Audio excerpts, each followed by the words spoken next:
Now we discuss the bacterial plasmids as a cloning vectors. We are going to focus on phage vectors in next topic, especially the use of bacteriophage lambda as a cloning vector. Bacteriophages are those viruses that have the ability to infect bacteria like E. coli. Because they have the ability to infect E. coli, they are also called as the coliphages, and one of the famous example is Bacteriophage lambda. Bacteriophage lambda has the ability to infect E. coli by inserting its genomic DNA. If we have a look on the genetic map of lambda genome, we will find that it is approximately the size of 48.5 kilobases. And naturally, if we isolate it from the lambda phages, mostly it is present in linear duplex form. And at the 5' ends at both sides, either it is the right side or the left side, 5' projections are present that are unpaired. So these unpaired projections, they are complementary with each other. So when they enter into the host bacterium, this complementary base pairing can join with each other, and the genomic DNA of lambda phages, they can assume a circular form. So more or less they may be closely related with the plasmids. In addition to these cos or cohesive ends of bacteria at 5' end, the right side of the linear duplex DNA molecule, it contains some essential genes that are involved in the biosynthesis of the head and tail components of the viruses. And the right side of the linear duplex DNA molecule, it contains some essential genes that are required for cell lysis, DNA replication, and immunity to superinfection. Immunity means that if you have the idea that when lambda phages infect the E. coli, then there are two possibilities, that they may be virulent phages that can cause the cell lysis immediately, and in some other cases they may be temperate and can enter into lysogenic phase, where the genome of the lambda phage, it can integrate with the host genome and replicate with it. So if prophage is already there, then the infection by an other phage particle, it is prevented, and it is called as immunity to superinfection.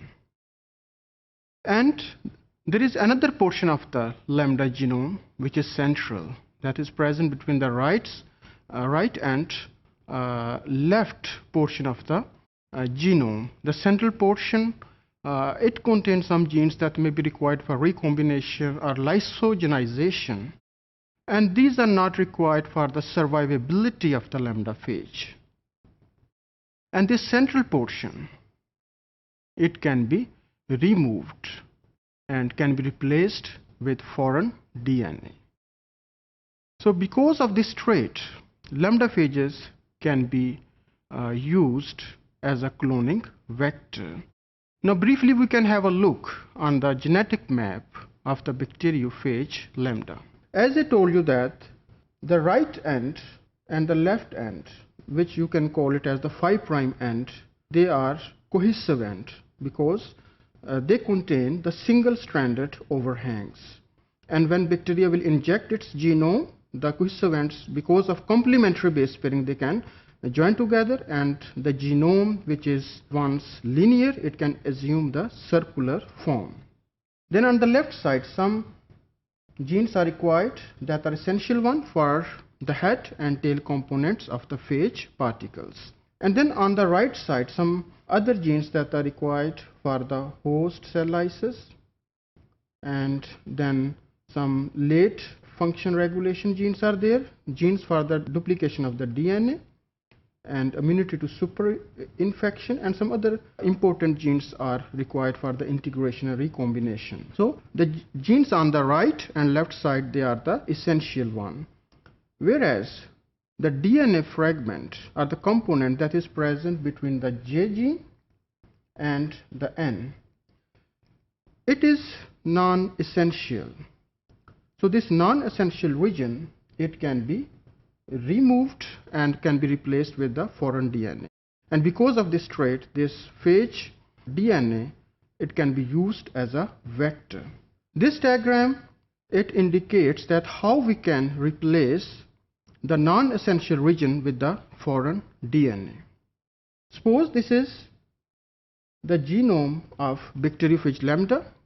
Right or the left side, they are essential, whereas this non-essential central region, it can be replaced or removed after digestion with restriction endonucleases. And then after removing this, we can get two essential fragments of phage DNA that can be joined with the foreign DNA. In the next step, if foreign DNA it is joined, then there may be different possibilities. The one possibility is that the DNA fragments that are produced after ligation, they will be small in size. Like here, if they are small in size, then one of the selectable markers is that the smaller or the larger DNA fragments, they will not be packaged in the phage particle that we are going to discuss. And if they are appropriate size, then it is followed by in vitro packaging, and finally we will get a recombinant phage particles. Now we have the idea that phage DNA contain non-essential region where we can incorporate our foreign DNA. So because of a few important features of the lambda genome, we can use it as a vector. One feature is that about 1/3 central region, it is non-essential and can be replaced with the foreign DNA. And second important feature is that it can package only 4,000 to 53,000 base pairs during the packaging process. So the DNA fragments smaller than 40,000 base pairs are larger than 53,000 base pairs, they are not packaged. So only the DNA fragments having the length of 53,000 base pairs maximum, they can be packaged and produce viable phages. So this constraints of DNA length, it can be used as a cloning vector. So what we can do, we can ligate our foreign DNA और ligation के बाद essential fragments के साथ इसको in vitro packaging करवाई जाती है. In vitro packaging के लिए ज़रूरी है कि हम बैक्टीरियल क्रूड एक्सट्रैक्ट्स दें जिसमें सारे वाइटल प्रोटीन कंपोनेंट्स हो. उससे क्या होता है कि जो रिकॉम्बिनेंट डीएनए है ये फेज पार्टिकल में ये पैकेज हो जाएगा और after packaging it is ready to infect host organism like the E. Coli.